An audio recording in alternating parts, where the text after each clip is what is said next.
ou por um valor diferente do de mercado. Ah, pai, o aplicativo Agro Brasil veio para resolver isso. Olha aqui. Aqui, pai, os pecuaristas registram seus negócios todos os dias e a gente tem informação verdadeira para poder negociar melhor. Legal. Informação de pecuarista para pecuarista. Isso, e assim todos se ajudam. Muito bom. Baixe agora o app Agro Brasil.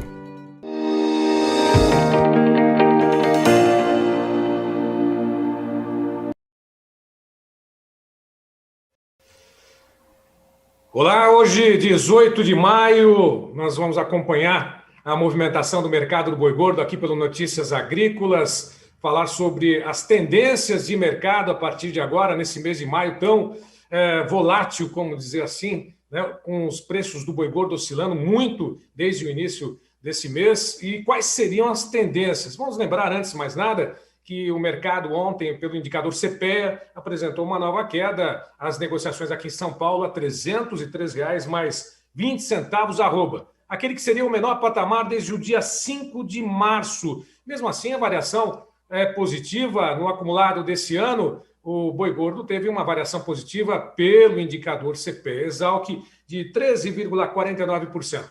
Em um ano, comparado o mês de maio, o dia 12 de maio a 12 de maio do ano passado, nós temos uma alta aí de 55,57% para a arroba do boi gordo. É certo que os custos de produção subiram e subiram bastante, principalmente aí pela alimentação, pela disparada que nós tivemos nos cereais, aí, no caso do milho e também do farelo de soja. Mas para falar sobre esse mercado, quais são as tendências, pelo menos para ao longo dessa semana, os próximos 15 dias, quem sabe até o final do ano, se a gente tiver essa previsão, previsão não se faz, né? Projeção apenas, porque é tudo muito bem feito à base dos números, cálculos, né?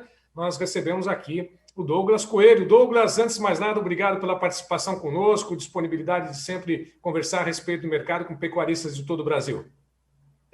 Muito boa tarde, Braga. Muito boa tarde a todos os amigos do Notícias Agrícolas. É sempre um prazer falar com vocês. Eles são de casa. A gente fica muito feliz em poder participar. Bom, começamos com aquela boa pergunta. E o mercado? Essa semana, aliás, esse mês já deu um susto aí nos pecuaristas. Mas isso já era esperado, essa oscilação, essa queda, esse ajuste, por dizer assim, é sazonal, ou seja, sempre nesse mesmo período do ano a gente tem essa variação, essa pressão negativa? Exato, exatamente. A gente passa agora pela desova de animais de safra, né? A indústria, desde meados de maio, 10 de maio, ali conseguiu alongar relativamente bem as escalas de abate. Então, aquele ambiente de competição por matéria-prima, de urgência em garantir o boi, em colocar aquele animal da mão para a boca, já está um pouco mais calmo, né? Então, aquelas ofertas de compra que a gente viu ao redor de 320, 315, estão um pouco mais ancoradas, perderam força, e hoje a gente vê preços de balcão um pouco mais ancorados ao redor de 305 e 310, em alguns casos mais especiais aqui em São Paulo. Bom, esse período do ano, o clima ele é severo, começa a ter uma diminuição muito drástica, né, das condições de pastagens, né? Isso tem sido fator essencial, aí, definitivo para essa desova maior de animais. O que está acontecendo no mercado para justificar essa queda que a gente vem acompanhando nesse mês de maio, finalzinho do mês de abril, até esta segunda quinzena do mês de maio? Sem dúvida. A seca é o principal ponto. Quando a gente vê um ambiente que o pecuarista tem duas escolhas, né? Ou ele vai gastar um pouco mais ainda para suplementar, ou gastar um pouco mais com a dieta para manter esse animal bem terminado, ou vender esse animal, né?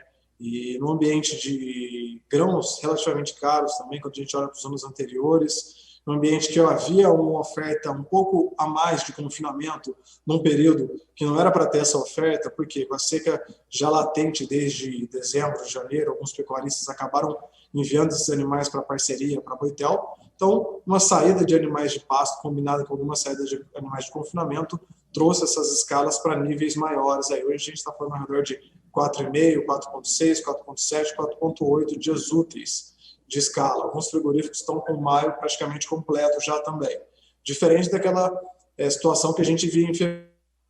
Bom, infelizmente tivemos um probleminha com a conexão com Douglas Coelho, mas ao longo de toda esta terça-feira, ao longo de toda a semana, teremos informações a respeito do mercado do boi gordo, evolução, tendências preços, né, para você que nos acompanha no Notícias Agrícolas, as tendências do mercado do boi gordo nesse mês de maio, que vem pressionado sem dúvida nenhuma, mas que isso não significa uma tendência, ou seja, os preços devem apresentar uma variação positiva ao final desse mês, dessa safra. Período de entre safra, menor oferta de animais e também levando em consideração que as exportações seguem firmes, segundo dados da própria Secretaria de Comércio Exterior. Lembrando que nós temos aí o mercado no acumulado desse ano, uma alta, segundo o indicador CPE, como eu comentava com o próprio Douglas Coelho, de 13,49% nesse mês de maio até o início de ano, janeiro até agora. Portanto, aí 5 meses praticamente de negociações. Em um ano,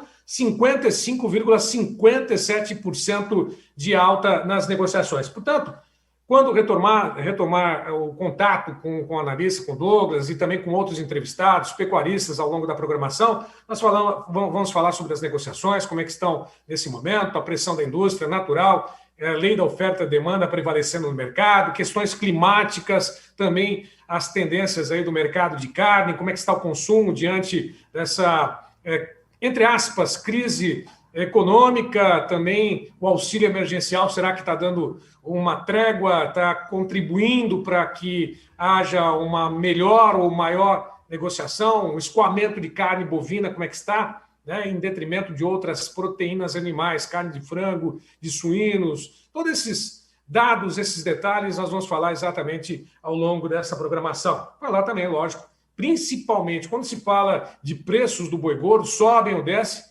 o pecuarista também sabe de que os custos de produção estão também elevados diante daquilo que a gente vem acompanhando. Só a saca de milho, praticamente o dobro do mesmo período do ano passado, do preço do ano passado. Bom, ontem nós tivemos negociações mistas lá na B3, lembrando que o mercado futuro sinaliza apenas uma tendência de mercado.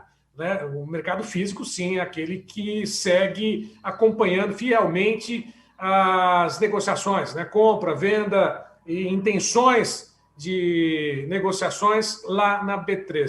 Mas vamos lembrar que, segundo o fechamento ontem da B3, nós tivemos o vencimento mais curto. A gente pode colocar, inclusive, o Matheus pode colocar na tela do fechamento de ontem. Lá na B3, as negociações apontavam aí o maio a R$ 311,50, ao contrário do que sinalizou o indicador CPE-Exal, que são dados, cotações diferentes. Uma refere-se ao mercado físico, lembrando o indicador CPE, a média do estado de São Paulo ontem recuou e caiu bastante, R$ 303,20. O mercado futuro, mesmo em queda de 0,06%, sinalizou maio a R$ 311,50. O junho a R$ 320,05, praticamente estável nas negociações. Também estabilidade encontrada no fechamento de ontem no mercado futuro. O julho a R$ 326,70, o setembro a R$ 329,95 e outubro, que é a referência aí com relação à entrada de animais de confinamento, o pico da entre-safra, por dizer assim, nós tivemos as negociações acima de R$ 330.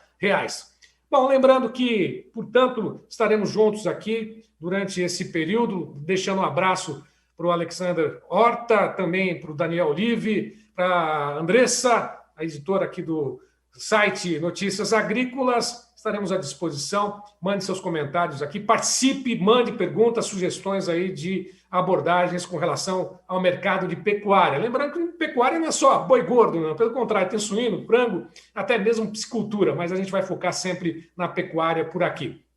Bom, vamos encerrar essa participação. Amanhã a gente volta com outras informações, mais detalhes. Obrigado pela participação, obrigado pela confiança. Obrigado, João Batista. Um abraço.